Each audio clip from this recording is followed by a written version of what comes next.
mga kwentong katatakutan, kababalaghan ni Lola Liwayway. Huwag po nating kalimutan mag-subscribe sa kanyang YouTube channel. Maraming salamat po. Magandang gabi sa inyo. Muli ako magkikwento. Ang kwento ko ay magandang gabi binata. Noong unang panahon, ang binata ay gwapo. Nagkaanak ang mag-asawang Bigeda at Ariel nang biglang Miguel at siya ay lalaki. Ang pangalan niya ay Ariol. Si Ariol ay magandang lalaki. Pero siya ay mahiyain, masamang magalit. Subalit isang araw, siya ay binata na. Ang gwapo-gwapo niya, mahigit pa sa ama niya. Nang bigla niya makita ang dalagang nagngangalang Miguela. Si Miguela ay mabait, maganda at babata pa. Subalit si Ariel ay ubod ng pag-ibig sa kanya. Dumating ang panahon na silang dalawa ay naging magkasama. Ang Miguela, ako in love sa'yo, sabi ni Ariel. Oh, in love din ako sa'yo, sabi niya. Maya-maya silang dalawa ay magkasama na. Hanggang isang araw, dumating ang nanay ni Miguel. Ang gandang babae ng kanyang ina. Matanda na nga lang. Subalit mahal na mahal niya si Gabriel. Gabriel, anak, aalis ako. Malayong pupuntahan ko. At ikaw ay maiiwan ko na mag-isa. Kasama ang iyong asawa. Ha? Bakit kayo aalis? Ako'y mamamatay na. Dahil matanda na ako. Wala na akong ibubuga sa mundo. Inay, huwag niyo sabihin na mamatay kayo. Buhay kayo. Buhay! Hindi! Sabi ng kanyang ina, ako ay mamamatay, subalit lagi ko kayong aalalahanin na sana'y magtagumpay ang buhay mo. At namatay si Gabriela at nanoy patay na ng mga sandali. Umiiyak si Gabriel. Ina! Ina! Huwag kang mag-alala, Gabriel, sabi ng kanyang asawa. Ako narito, buhay pa. At lagi kitang aalalahanin sa lahat ng sandali. Pagkatapos, ang bangkay ay inilibing sa isang makitid na nicho. Hanggang isang araw noon, si Gabriel ay magandang tayo ng kanyang buhay. Mayaman si Gabriel, yumaman bigla, nang biglang dumating ang kanyang manugang. Tay! Ito ho inyong manugang. Si Angko. Angko? Bakit? Bakit ka mag-aasawa? Mahal ko ho siya, sabi ng kanyang anak. Walang magawa si Gabriel kundi pumayag na. Ikasal ang kanyang mga anak. Siya ay natuwa sapagkat maligaya ang kanyang anak. Isang araw noon, si Gabriel ay nag-iisa sa balkonahe. Nalapitan siya ng asawang si Arioda. Gabriel, anong nais mo? Nais ko sanang makita ka, ang aking asawa. Bakit makita nakikita mo nga ako araw-araw. Iba ka sa lahat. Pagkatapos noon, si Gabriel ay pumikit ang mata. Hindi na duminat. Namatay itong bigla. Kaya si Ariola ay malungkot na malungkot. Dumating ng panahon, si Ariola ay may isang anak. Si Ariola ay gayon na lang ang kanyang tuwa na makita ang anak.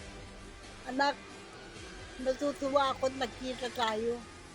Sana mahalin mo rin ang iyong amang katulad ko. Totoo, nanay, mahal ko ang papa. Kahit gano'n na, siya patay na. Sige, salamat, anak. Asan ang asawa mo? Eto ko. Oy, halika. Andito ang nanay. Magbabalita sa atin na mamasyal. Nay, kamusta ho? Mabuti, anak. Kaya sila ay magkasamang malungkot, subalit sila ay masaya dahilan sa may asawa na si Ariola. Dumating ang panahon at nagkaanak ang dalawa. Subalit si Ariola ay malungkot dahil patay ang kanyang ama. Dumating ang mga araw, malungkot pa rin pati ang kanyang ina. Gayon na lang ang tuwa niya nang makita ang bangkay ng anak sa kanyang kandungan. No. Batay na ang kanyang ama. Matagal na. Pero lagi niya napapangarap na ito ay kambal na hawak niya. At dumating ang panahon, ito ay nagmulto. Ariola, mahal na mahal ka ng ama mo. Salamat po, Itay.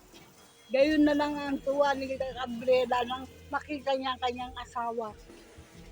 Tuwan-tuwa ito, ngunit nang ito'y mamatay, siya'y nalungkot. Balik ngayon, nandito na naman ang kanyang asawa. Malungkot naman si Ariola nang makita ang asawa na gula-gulanit ang damit. Halos himatayin sa sama ng loob. Kaya na lang ang gulat ni Ariola nang makita ang ama na tuwan-tuwa sa kanya na siya ay dalaga na nalaki na. Subalit ngayon may asawa na siya at isang maliit na anak. Ang pangalan ng anak niya ay Bigeda. Tapos noon, dumating ang panahon, si Ariel ay nawala hanggang sa namatay ang kanyang asawa. Nang namatay ang asawa ni Ariola, ay gayon na lang nalungkot ang ang may asawa. Bakit kamo? Mahal niya asawa niya. At si Ariola ay nalungkot ng matinding matindi. Ang kanyang anak na maliit pa noon ay mahal na mahal sa kanya. Ngayon ay dalaga at malaki na hanggang sa mag-asawa. Dumating ang panahon, si Ariola ay malungkot. Malungkot at wala ng pag-asang buhay. Alam ko na ako'y mamamatay na ayon sa kanya.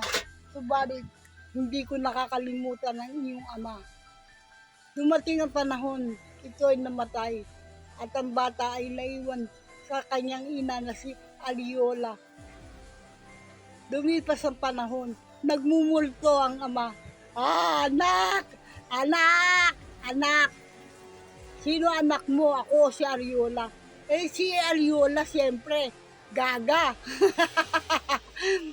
Gayon na lang ang tuwa ng malanda na makita ang anak. Wala na siya sa buhay nito. Ngunit siya ay patay na. Pero mahal niya pa rin ang kanyang anak.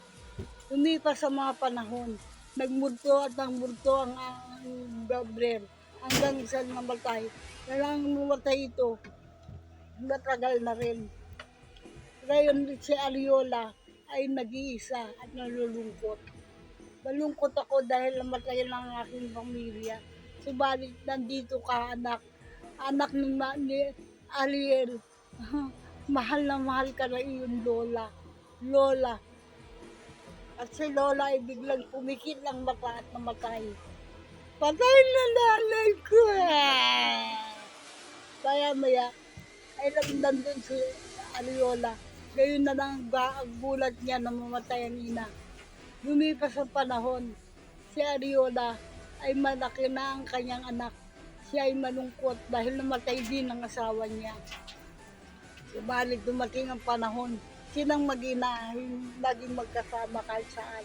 Hanggang si Ariola ay nag-asama dito na lang hanggang sa muli nating pagkita. Lagi kayo mag-subscribe na. Pag di kayo nag-subscribe, kakagatin ko kayo. Sige.